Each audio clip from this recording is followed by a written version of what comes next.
കോട്ടപ്പുറം 26-ാം വാർഡിൽ വിദ്യാർത്ഥികൾക്ക് ആദരവ് സംഘടിപ്പിച്ചു.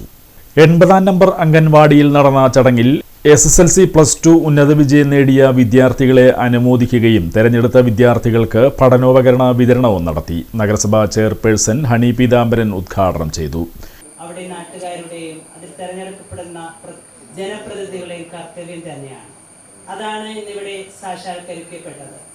സ്വാഗതത്തിൽ ഷൈബി പറഞ്ഞ പോലെ ഒരു ജനപ്രതിനിധിക്ക് എന്നത് വേണ്ടത് ആ വാർഡിന്റെ ഐക്യം തന്നെയാണ്.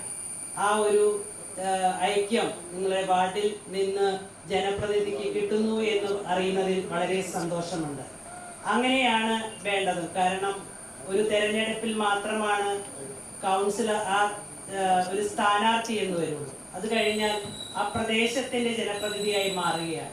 കൂട്ടമായ ഒരു പ്രവർത്തനത്തിലൂടെയാണ് നമുക്കൊരോ പ്രദേശത്തും മാറ്റങ്ങൾ സാധ്യമാകുകയും. കൊടുങ്ങല്ലൂർ DOSP P പ്രമോദ് മുഖ്യാതിഥിയായി. വളരെ നല്ല പണിയാണ്. അതുകൊണ്ട് വിദ്യാഭ്യാസം മേഡം പറഞ്ഞ പോലെ വളരെയധികം നല്ലൊരു കാലഘട്ടമാണ് വിദ്യാഭ്യാസം എന്നുള്ളത്. അവിടെ ഒരു നല്ലൊരു ഗൈഡൻസ് നമുക്ക് കിട്ടിക്കഴിഞ്ഞാൽ നല്ല കാര്യമാണ്. ഞങ്ങളുടെ വീട്ടിലെ കാര്യം എന്ന് പറഞ്ഞു കഴിഞ്ഞാൽ അഭിമാനകരമായ കാര്യമാണ്. നിലമ്പൂർ മാനവേദൻ രാജാവ് അറിയിക്കുകയാണ് ജനങ്ങളെ മൊത്തം പഠിക്കാനും പഠിപ്പിക്കാനും താല്പര്യമുള്ളവർ വരുന്നുണ്ട്.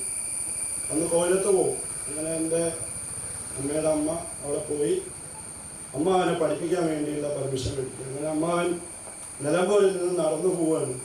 ഇന്ന് PUC ആണ്, നിങ്ങൾക്കറിയാം, ഗുരുവായൂരപ്പൻ കോളേജിൽ. വിദ്യാഭ്യാസ standing committee chairman KK Hashiq അധ്യക്ഷത വഹിച്ച യോഗത്തിൽ ward councillor Shaibi Joseph, CDS chairperson Deepa Prasad എന്നിവർ സംസാരിച്ചു.